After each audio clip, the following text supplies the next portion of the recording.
Well, is AI going to replace you? AI is not new. AI has been there for decades now. Whether we like it or we don't, it's out there. The genie is out of the bottle. Generative AI can make up things on the fly, which are very believable as well. What are some of the major red flags regarding data?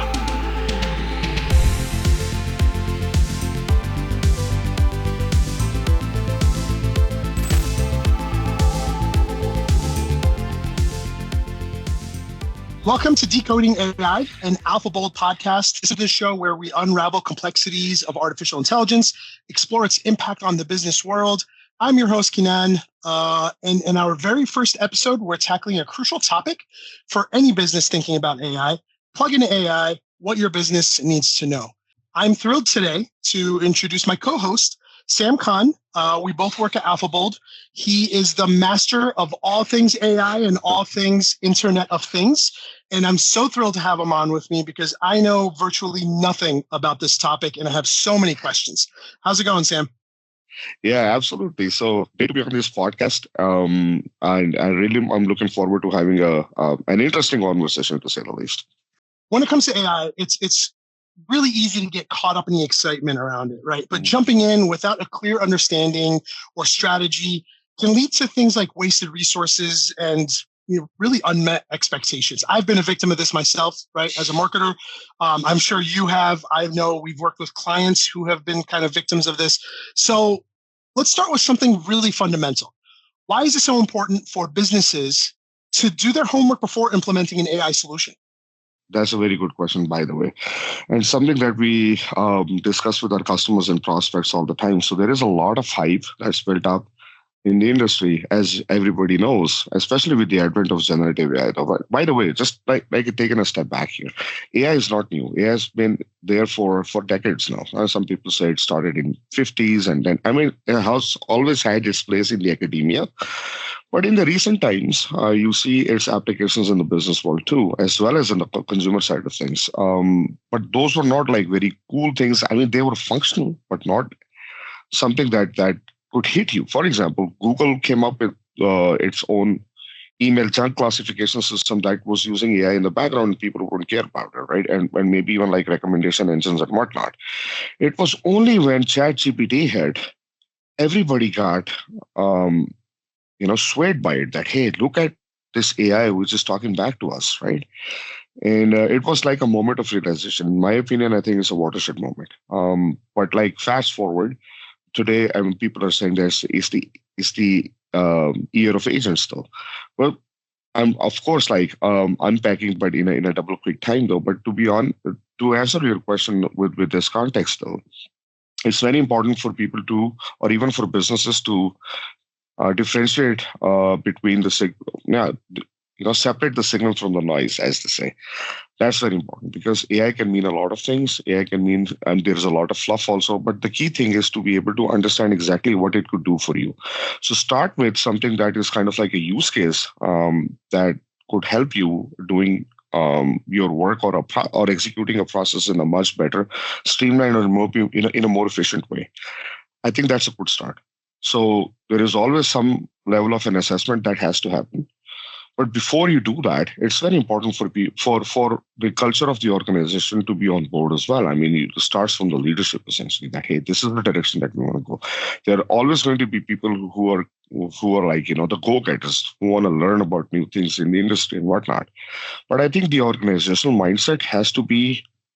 The leadership has to set that or clear lead the way to that direction, and then they need to identify the champions, and then they also need to start looking for the use cases.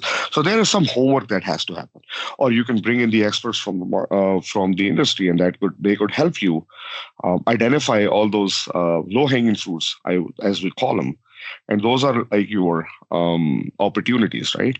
And then start with grounded set of expectations. That's very important because you can shoot for the moon right at the outset. And most often than not, that ends up in a disappointment, if you will, right? So it's very important to set the ground running with the grounded expectations and go from there. So once you are able to implement one use case, okay, so that means that team or that organization to an extent has some experience under its belt. And then from then onwards, they can expand out and start transforming other areas of the business also. So sorry, long answer to your question, but I mean, just wanted to set the right context here for this discussion to move forward. No, definitely don't be sorry. I think that's exactly what I was looking for when I asked that question. From my understanding, it sounds like what you're saying is, and correct me if I'm wrong, that one of the first things we really need to understand is we have to define the business problem that AI is going to solve for us. And then based on that, set some goals. And those goals become our expectations. Is that, am I hearing you right when I'm trying to kind of boil down what you were saying? Oh, absolutely dead on. I give an example though. So think of a situation where AI can really bring to bear the productivity boost though. So start with something. When I say, you need to start with a grounded expectations, think of like, maybe 20, 30% boost. Don't go for like an 80% boost, right? And try to work your way towards achieving that and see how far or how close you get to it. And what were your learnings along the way, right? That you can apply to other implementations also, right, along the way. I give you a practical example as well. So, I mean, I'm actually working with a client of ours. They're a fiduciaries company, and most of the times what they do is they handle one of the use cases is that they handle the bank statements, right, of their clients. So, I mean, you're talking about like hundreds of clients and tens of banks essentially. So most of the times, and they're also trained eyes. So that's what they do on daily basis. They have to process and the statements that come in, and they need to make sure that they are accounting for all of the information that is coming in for a given customer and related to a specific bank. But that's a lot of manual work, though, right? But key point is, hey, let's say if they take, let's say, 10 to 15 minutes to process one bank statement, yeah, bring in AI, right? It may help them do that maybe let's say in 5 minutes. So already you're seeing some improvement there. But people may say, oh, that's not a huge improvement essentially. But when you spread it out across hundreds of their clients and across tens of banks, you're talking about thousands of bank statements that you have to process in a month's time. You calculate and you project that how many man hours are you saving up at the end of it all, right? By bringing to bear the automation. Essentially. And that's another thing we also have to keep in mind, that AI may not always be perfect. But with all its imperfections, and that's very important because I use AI on daily basis as a user as well, not as like an expert who's doing the implementations or doing guidelines and architecture and whatnot. As a user also, I know that, hey, in some cases you have to work with AI for it to be able to get to a point where you want the outcome to be reliable, right? But with all its imperfections kept in view, still the output or the speed at which you get to the output is way faster than before.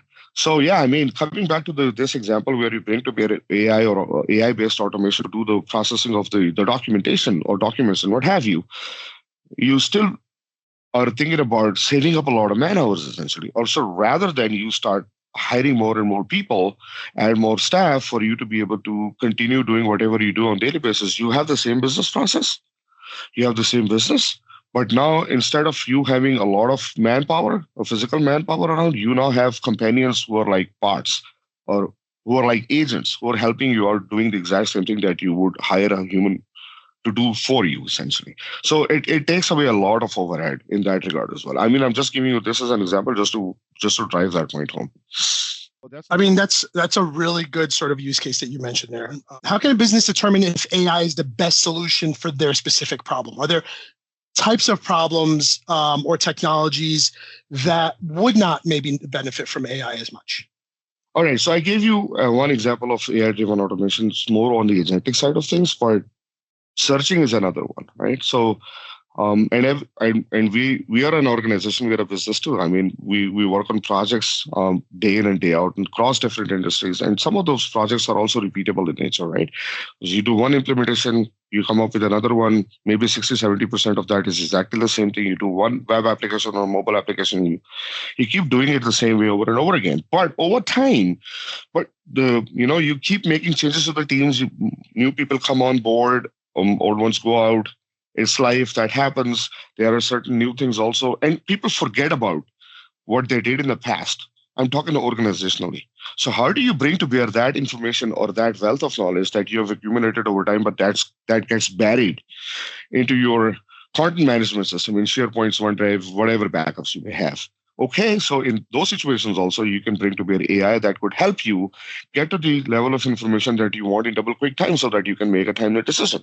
So searching is another one, and you could do that in natural language also.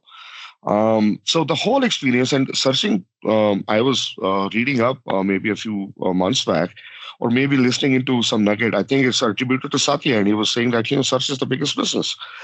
The whole experience of that is also changing, right? I mean, as a user, I give you another example. That's what it dawned upon me a few months back when I was looking for the cartridges for the ink cartridges for my printer.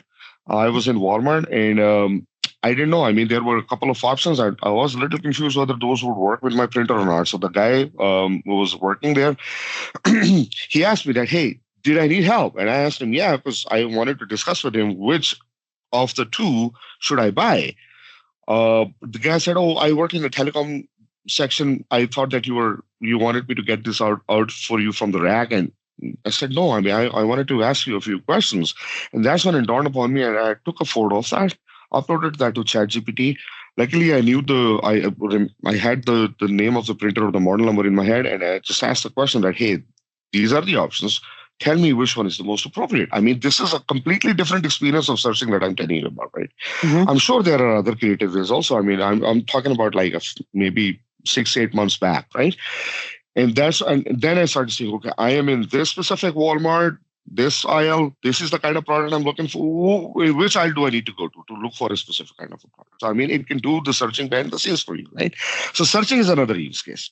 Is critical. It's important because it can bring to bear all the organizational experience at your fingertips if you want it to, right? That's very important to understand. But I mean, aside to that, look for something that is repeatable. I mean, though there are so many opportunities to think about that can benefit from AI. I mean, you must have heard people say that only Sarah knows how to do this, or XYZ person knows how to do this. So you have some organizational memory in somebody's brain, and that person is always busy, and you're relying upon that person's availability for you to be able to make some progress on your given task and what have you.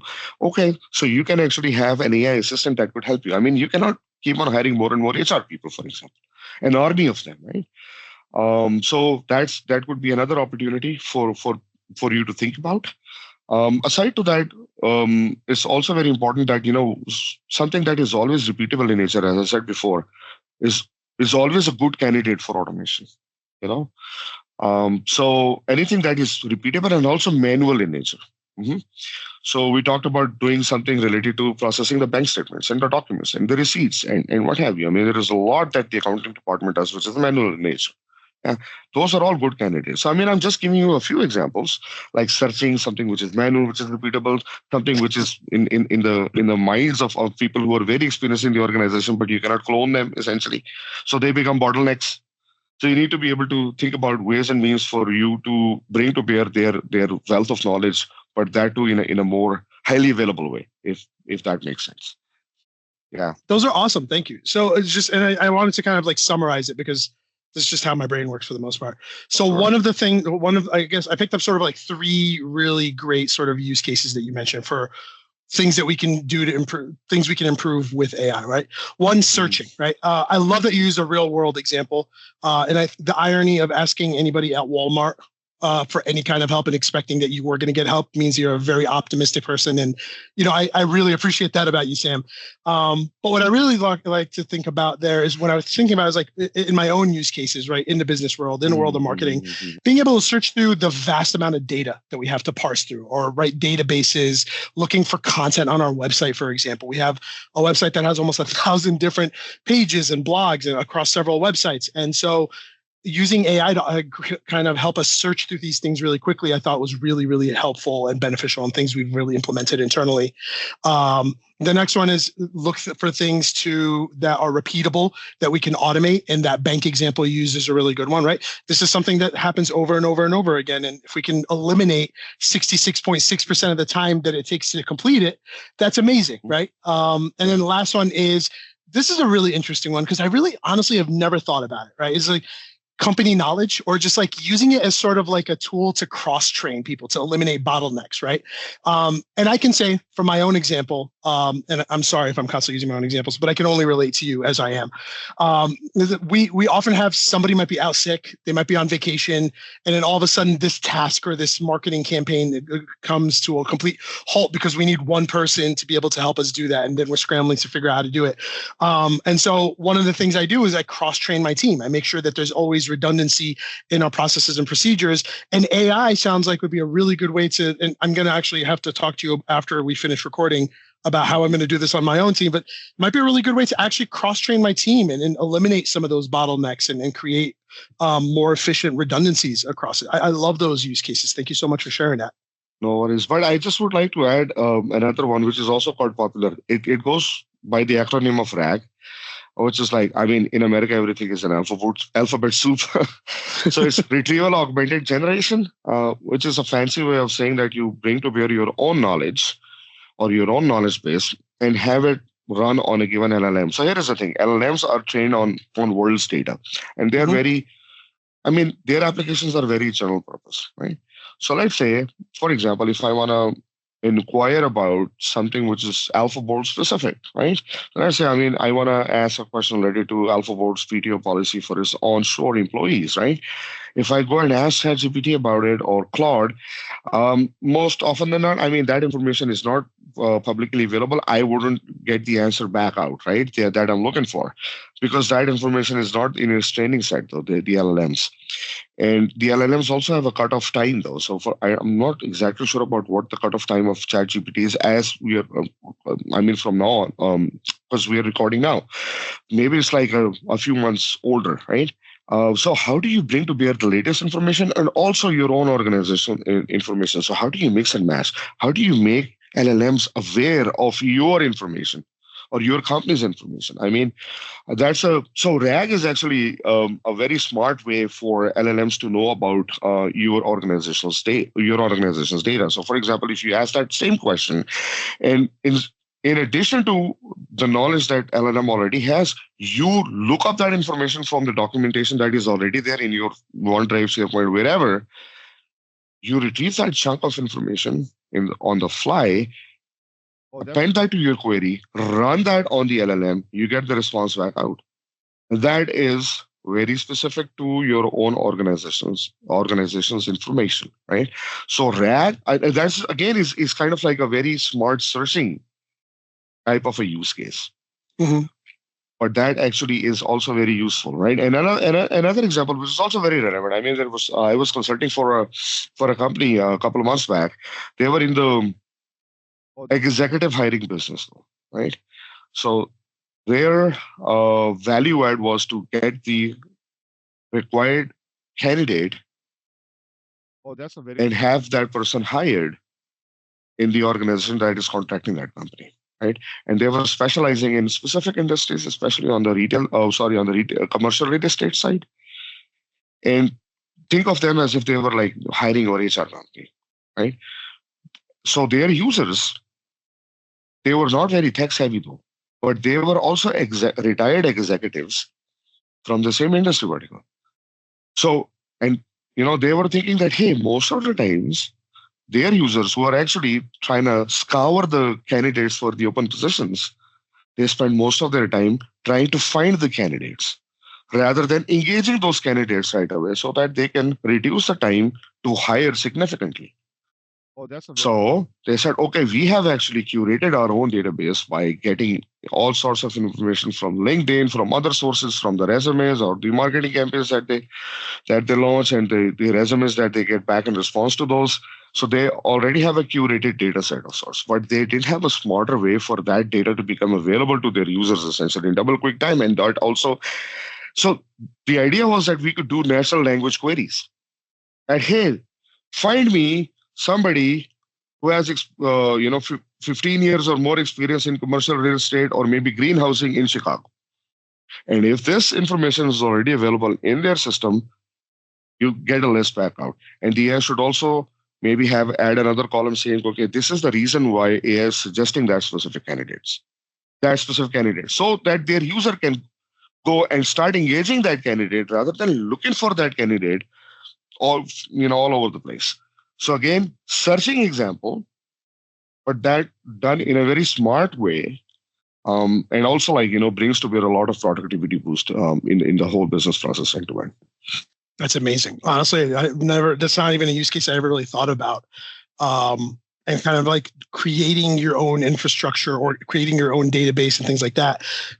Really interesting. And obviously it's really something that we work with here often in AlphaBold. But that actually kind of brings me to my next question, right? I think you gave me like the perfect segue. One of the things I think about when I think about data, right, is or when I think about AI, excuse me, is that, AI is only as good as the data that it's trained on, right? That's how it thrives. So one of the questions I always think about, like, if I'm going to create my own infrastructure or create my own database or whatever, right? How do I kind of guarantee the quality of that data, right? I guess my question is around like data readiness, right? Like governance, clean data, sufficient amount of data. How do I get ready in that world? Yeah, that's $1 million question, to be honest with you. So if you're not like ready, then you need to start investing, into making sure that you already have that data that you're looking to build the solutions on top of. It's there because that's the foundation. If you do not have reliable data or you have insufficient data available, then it becomes difficult for any solution to be built on top of that to become reliable anyways, right? So that's number one. That's why I'm saying that first of all, it's very important for you to come up with all sorts of use cases that you think can benefit by the implementation or usage of AI, with the enablement of AI rather. But that's step one. Second step is ranking them or prioritizing them. And one of the key elements in prioritizing those is the readiness of data. So choose a specific use case that you have data readily available for. If not, then you have to then start investing into making that data readily available. That's very important. Otherwise, you just cannot have the data made available to you like in a jiffy. And by the way, that's something that even big companies like OpenAI, Anthropic, and Google, they're also running into, because that they have been able to use pretty much all the data that there was to train their generic models. So they have started doing another thing called the creation of synthetic data sets.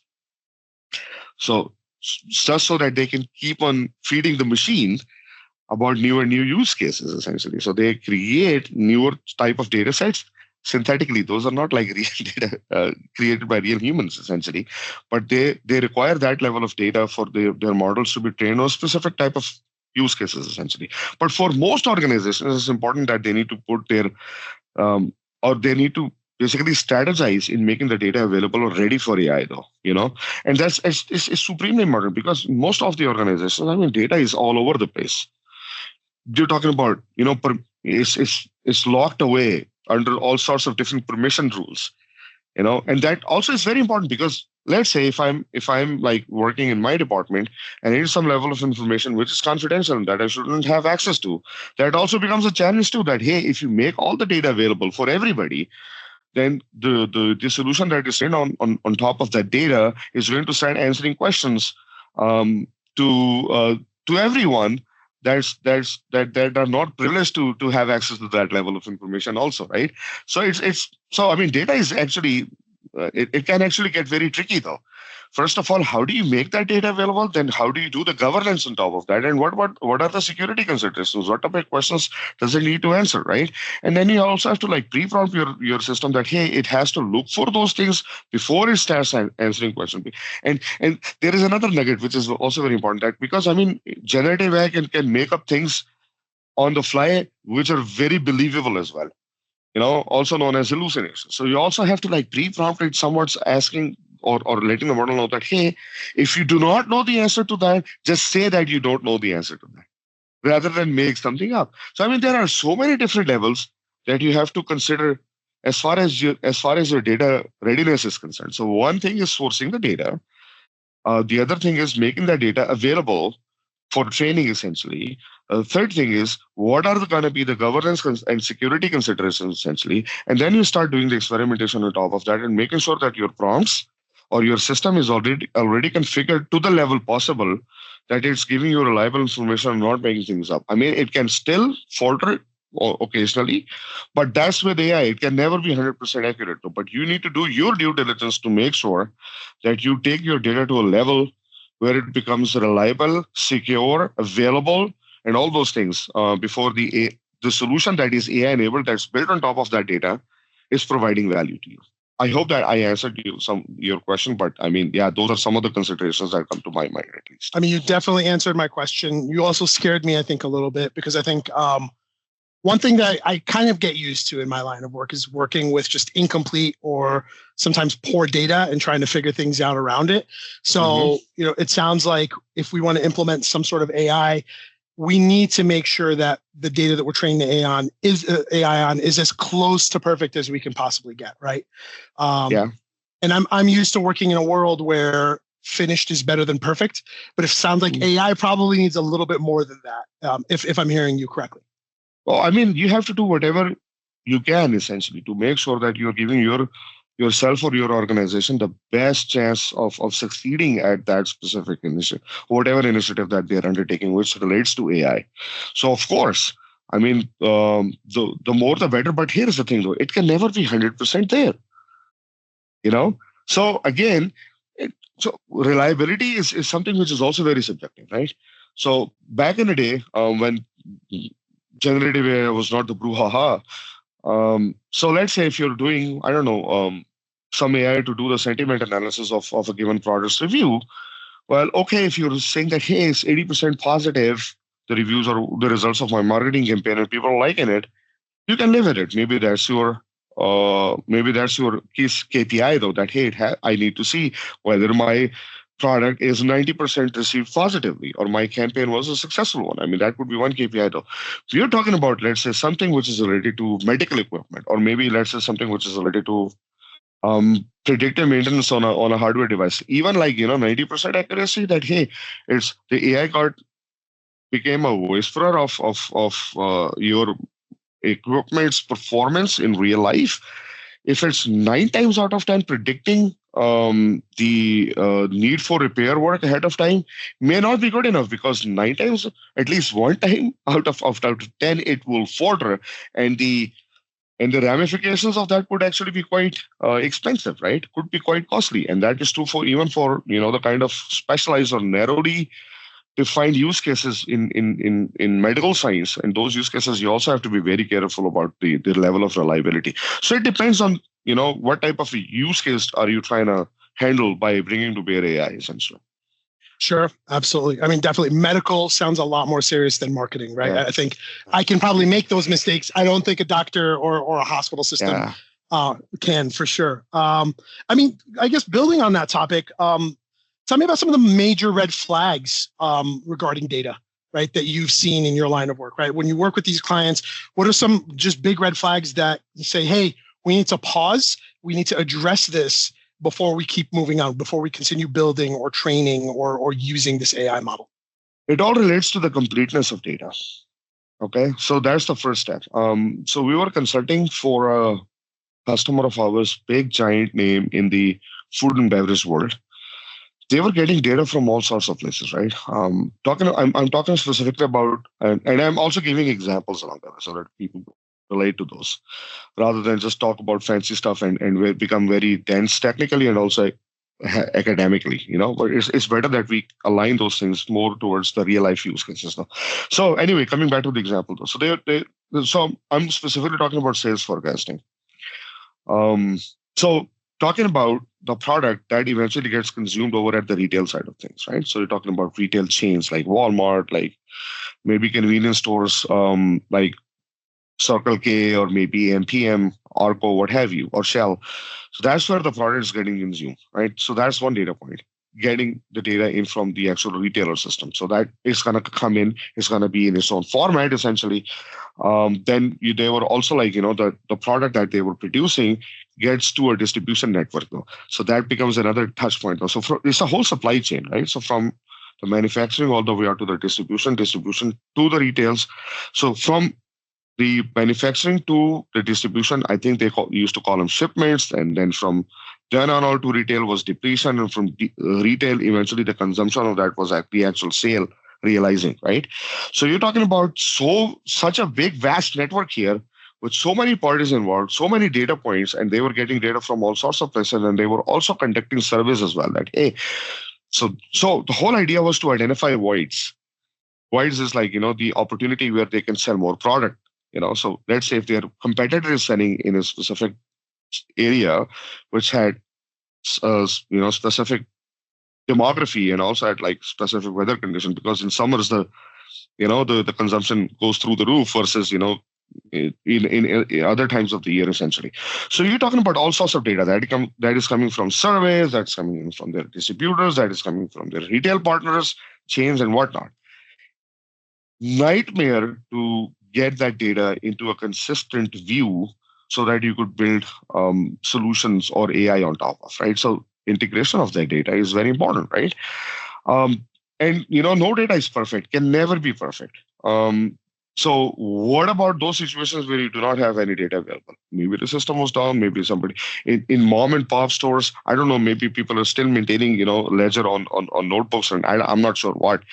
But let's say if you do not have that data available, how do you impute that data?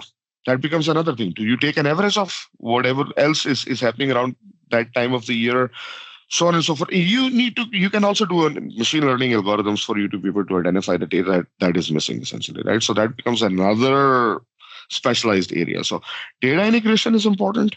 Data sense is very important. So for example, somebody who is a trained eye in, let's say, in the financial world or in the banking world, that guy knows that industry like a back of his hand, right? So he understands all the formulas, everything that's related to the business. You put that person in the food and beverage world, or maybe in the healthcare world. Okay, different domain altogether. So data sets is also very important. So that trained eye, that knowledge as to how you are able to make sense out of that data is something that you need to train your solutions on top of as well. So you can try to mimic as much as possible the kind of reading or the sense that you're taking out from the data that is in there, right? So you need to make sure that you're getting as close to that human sense as possible, right? So that's also very important.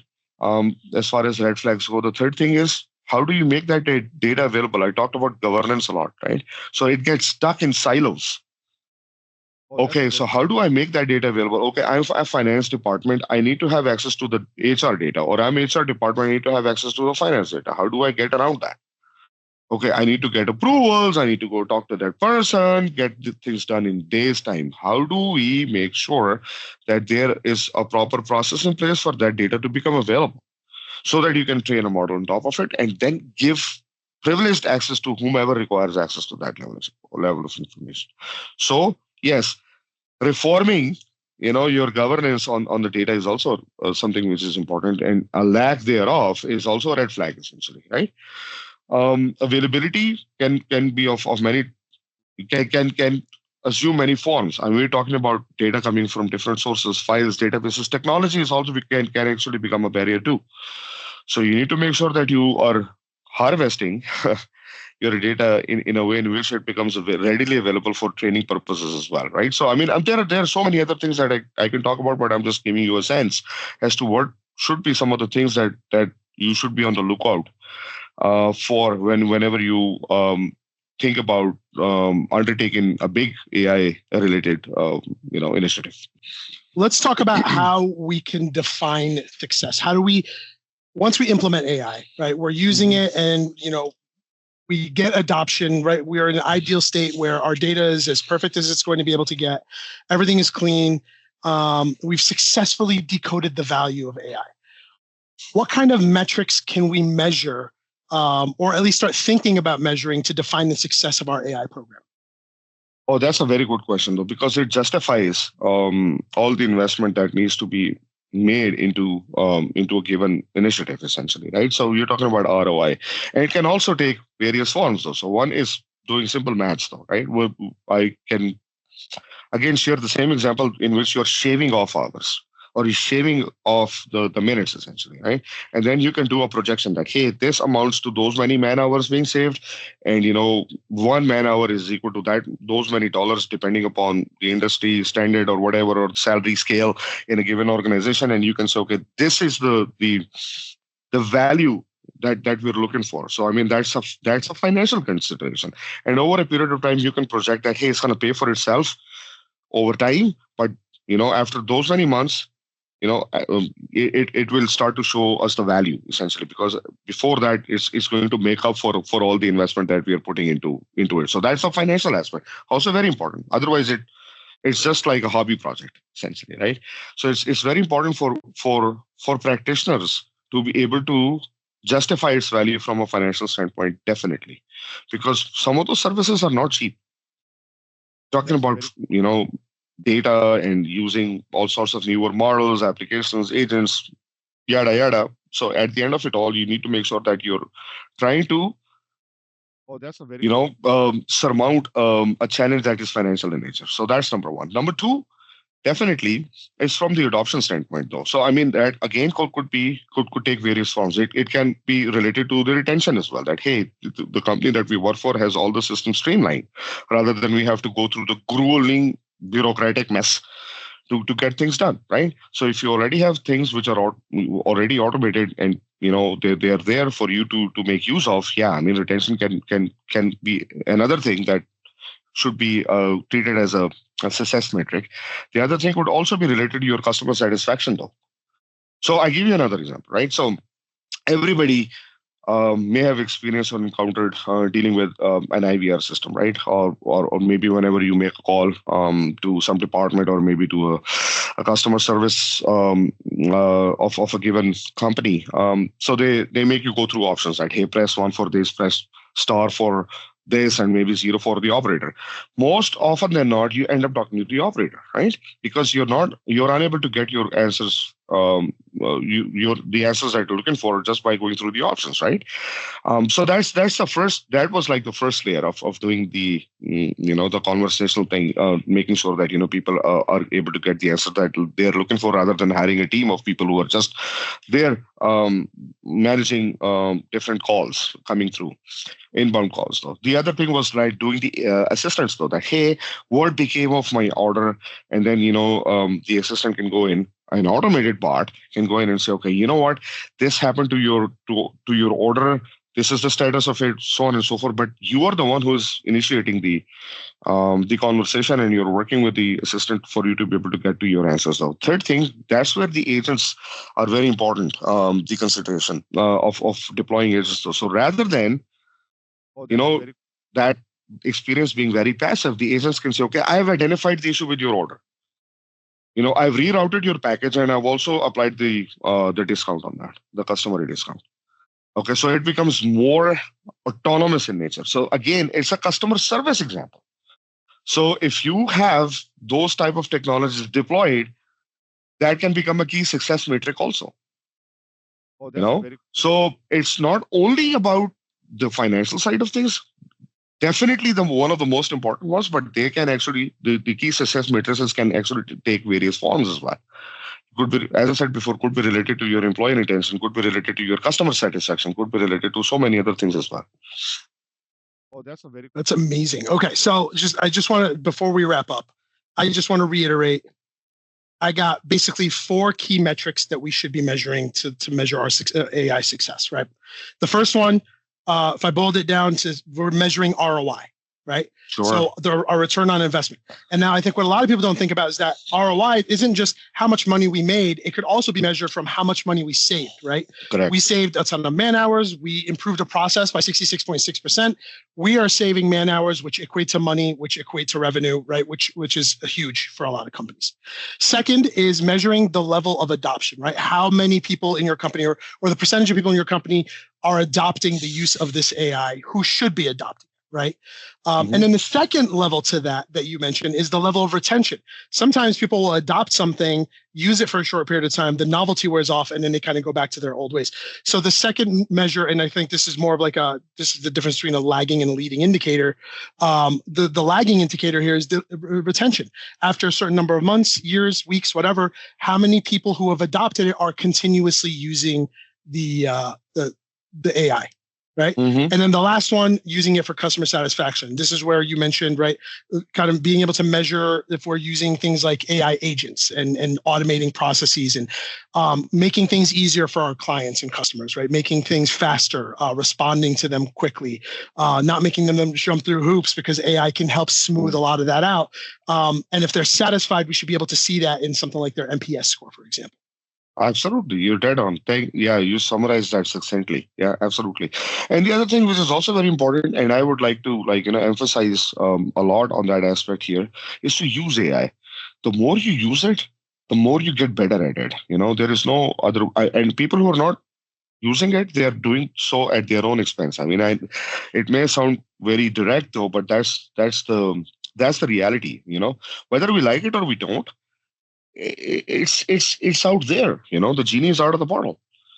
And more over a period, more and more people or the businesses are expecting people to be AI literate, just like they expect these days, or in the not so recent past, to be computer literate, knowing how to use Microsoft Office and all those related services, and people who know how to use ERP systems, right? So becoming AI literate is going to become something that will be a given. So use it as much as possible so that you remain aware of its shortcomings and also the advantages that it provides. And that's going to get you rolling onto that path where you can start using AI more creatively over time. That you actually bring up a really good point. It reminds me of a quote that I heard probably a year or two ago. And as AI was really, I think, hitting its peak. And I don't know that maybe we're still working towards that peak of AI right now, right? Yeah.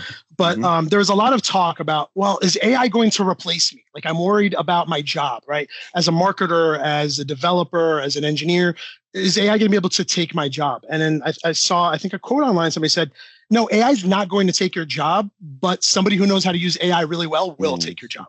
And I think you bring up a really good point, right? It's at this point, AI, it's not a passing fad. It's continuously improving. It's already improved workflows across industries, across companies. I can speak from personal experience and experience within AlphaBold, and experience even outside of that with, just friends and family and things like that. People using it in doctors' offices and therapy practices and things like that to do even better work. Yeah, it's very empowering. It's your like a, how else should I put it? For a lack of a better term, it's your pocket assistant.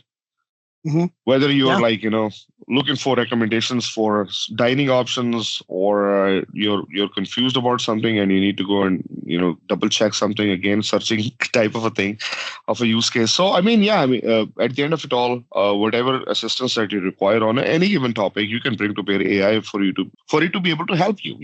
Again, as I said before, it's not perfect. I don't see that it's going to get perfect anytime soon, because that's just the nature of the beast, though. Because here is the thing, that on a philosophical level, and that's how I understood it as well. Because I've been a developer all my life. It's my hobby too. I still, whenever I get some time, I start tinkering with latest and greatest. And also, by the way, I don't want to get into another discussion altogether on that topic, though. But AI in the development work ecosystem is making the most impact, by the way. And I do have some thoughts around that too. But coming back to the point that I was trying to make earlier, though. So I tinker along as well about the new latest and greatest frameworks and libraries and making hobby projects and whatnot.